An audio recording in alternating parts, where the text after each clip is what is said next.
ela governou o Egito, namorou romanos famosos, usou cobras como acessório de despedida e sim, talvez tenha inventado o conceito de marketing pessoal antes mesmo do Instagram. Olá, você está ouvindo mais um episódio de Minutos Maquiados, o podcast onde histórias antigas encontram o tédio moderno. No episódio de hoje vamos falar dela, Cleópatra, a mulher que provou que reinar em um mundo de homens exige veneno, inteligência e uma boa entrada triunfal de barco. Sente-se, ou não. Tanto faz. Você provavelmente vai continuar ouvindo mesmo assim, porque a história dela tem tudo: traição, sedução, alianças políticas e, claro, aquele clássico toque de tragédia egípcia com pitadas de novela mexicana. Antes de Cleópatra virar o terror dos romanos e a obsessão dos livros de história, ela era só mais uma peça de uma dinastia, digamos, peculiar. Estamos falando dos Ptolomeus, uma galera que governava o Egito, mas era grega, não falava egípcio e basicamente via o país como um Airbnb de luxo que eles herdaram. O primeiro da linhagem foi Ptolemeu I, um dos generais, de Alexandre, o Grande. Quando Alexandre morreu, Ptolemeu pegou um pedaço do império para chamar de seu, porque era assim que funcionava a divisão de herança na antiguidade, na base da espada. E assim nasceu a dinastia Ptolemaica, uma sucessão de monarcas com o mesmo nome. Ptolemeu, Ptolemeu, Ptolemeu, até cansar. É como se cada rei se chamasse João da Silva, só que com uma coroa e uma vontade absurda de casar com a própria irmã. Ah, sim. Esqueci de mencionar esse pequeno detalhe. Incesto real, temos. Os Ptolomeus casavam entre si para manter o sangue puro, o que ironicamente também ajudava a manter o QI coletivo em níveis perigosamente baixos. O Egito, nessa época, um país incrível, rico, mas sendo usado como palco de dramas familiares que fariam qualquer novela da Globo parecer um documentário do History Channel. Cleópatra nasceu nesse caldo cultural. Uma mistura de glória egípcia antiga, farofada, grega e um toque de reality show versão papiro. Este episódio é oferecido por alianças incestuosas e decisões políticas duvidosas, desde 323 a.C. Cleópatra nasceu por volta do ano 69 a.C. E sim, pode rir da data, porque parece que o universo já sabia que a história dela seria cheia de ironias. Filha do rei Ptolemeu XII, também conhecido como Auletes, o flautista. Porque nada diz líder respeitável, como alguém que toca flauta enquanto o império desaba. O reinado do papai Auletes era basicamente um desastre diplomático com trilha sonora. Ele era odiado pelos egípcios, desprezado por Roma e provavelmente ignorado por seus próprios filhos. A infância de Cleópatra, repleta de luxos, claro, mas também de tensão, instabilidade política e, claro, os constantes lembretes de que, um dia, ela teria que enfrentar seus próprios irmãos numa espécie de Jogo dos Tronos, edição Alexandria. Por volta dos 14 anos, Cleópatra já demonstrava que não era só mais uma boneca de porcelana grega decorando o palácio. Ela falava vários idiomas, inclusive o egípcio, o que já a colocava anos-luz à frente de toda a sua árvore genealógica. Inteligente, persuasiva e estrategista, ela entendeu desde cedo que beleza ajuda, mas retórica e veneno na medida. Certa vence em guerras. Quando o pai morreu, ela foi colocada no trono com apenas 17 anos, ao lado de seu irmão de 10. Parabéns, Egito. Vocês agora têm como governantes uma adolescente afiada e um pré-adolescente com poder absoluto. O que poderia dar errado? Spoiler, tudo. Minutos maquiados, onde irmãos não se abraçam, se envenenam. Quando Cleópatra subiu ao trono ao lado de seu irmão esposo, porque, claro, casamento entre irmãos era o equivalente ptolomaico, de um contrato de sociedade, as coisas descambaram rapidamente. O irmão, Ptolemeu XIII, com seus gloriosos 10 anos de maturidade política, decidiu que governar com a irmã era muito democrático. Então ele resolveu exilá-la. Cleópatra, nada burra, escapou com vida e se refugiou no deserto, provavelmente pensando: ok, fui destronada, traída e expulsa de casa por um pirralho com complexo de deidade. É terça-feira. Mas aí o destino, ou melhor, a República Romana, entrou em cena. Quem chegou ao Egito? Nada menos que Júlio César, o homem que parecia acreditar que podia resolver qualquer problema com retórica e uma legião armada. Cleópatra soube da chegada dele e pensou: perfeito. Um romano vaidoso, egocêntrico e com uma crise de meia-idade precoce. Vai amar uma boa performance. Ela então armou uma das entradas mais teatrais da história. Enrolou-se em um tapete, ou saco de dormir de luxo, depende da versão. E foi entregue a César como um presente exótico.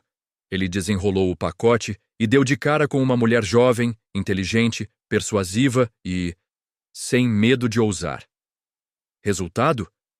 Ele ficou encantado e provavelmente também um pouco confuso. Tapetes decorativos, unindo tronos e traições desde o Egito Antigo. E assim nasceu uma aliança improvável, Cleópatra e César. Ela queria o trono de volta. Ele queria, bom, vocês imaginam. A entrada triunfal de Cleópatra no tapete foi apenas o trailer. O filme mesmo começou quando César decidiu que aquela jovem rainha com olhos de esfinge e cérebro de senador romano deveria voltar ao trono. Ptolomeu XIII, do alto da sua puberdade e paranoia, respondeu da única forma possível para um rei adolescente com poder absoluto, declarando guerra. Foi assim que se iniciou uma deliciosa guerra civil dentro do Egito, com romanos contra egípcios, irmão contra irmã e estrategistas contra a lógica.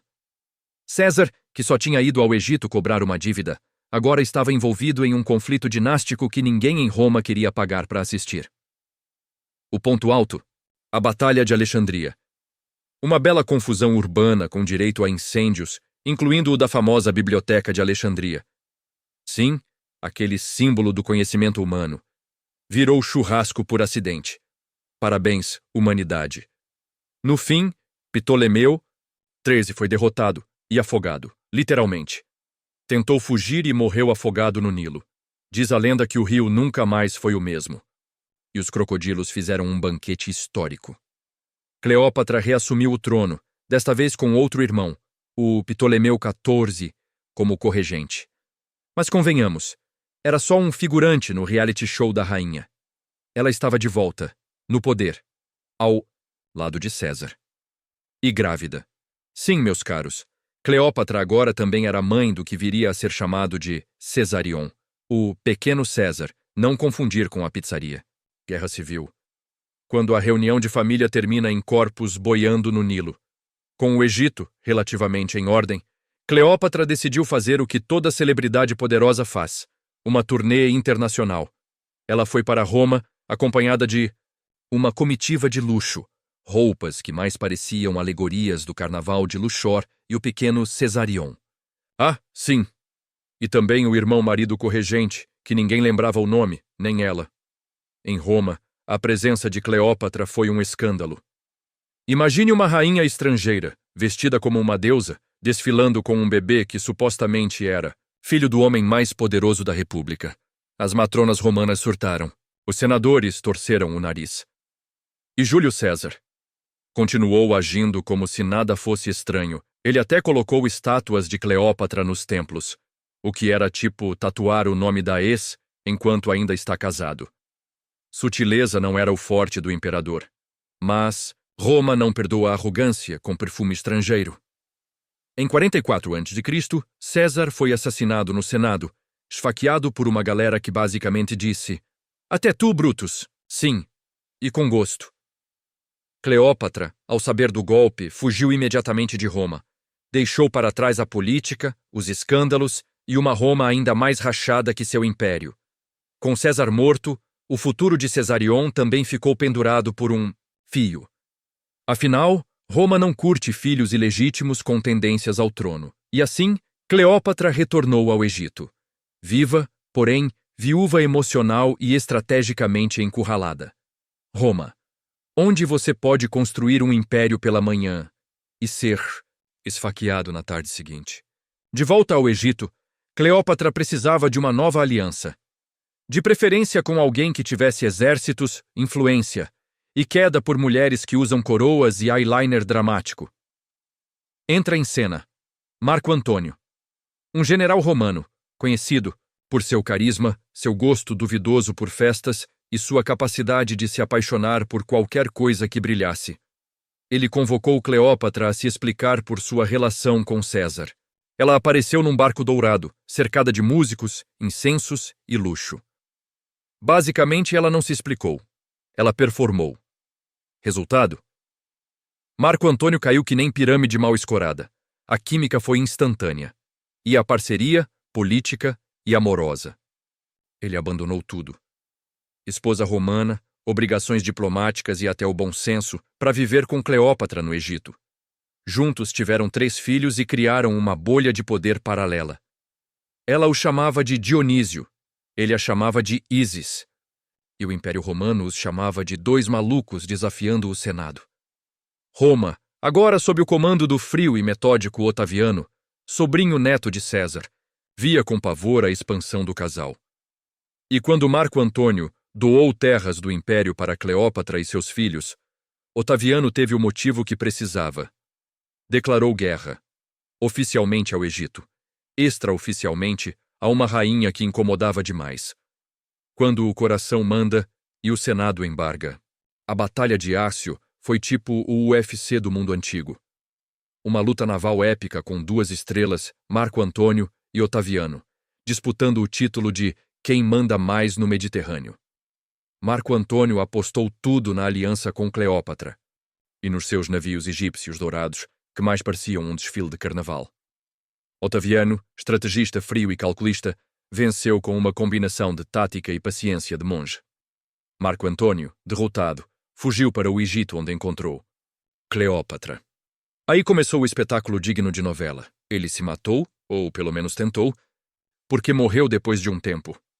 Cleópatra, por sua vez, enfrentava seu momento mais dramático. Sem exército, sem aliados, com o Império Romano batendo na porta, ela fez o que toda rainha dramática faria.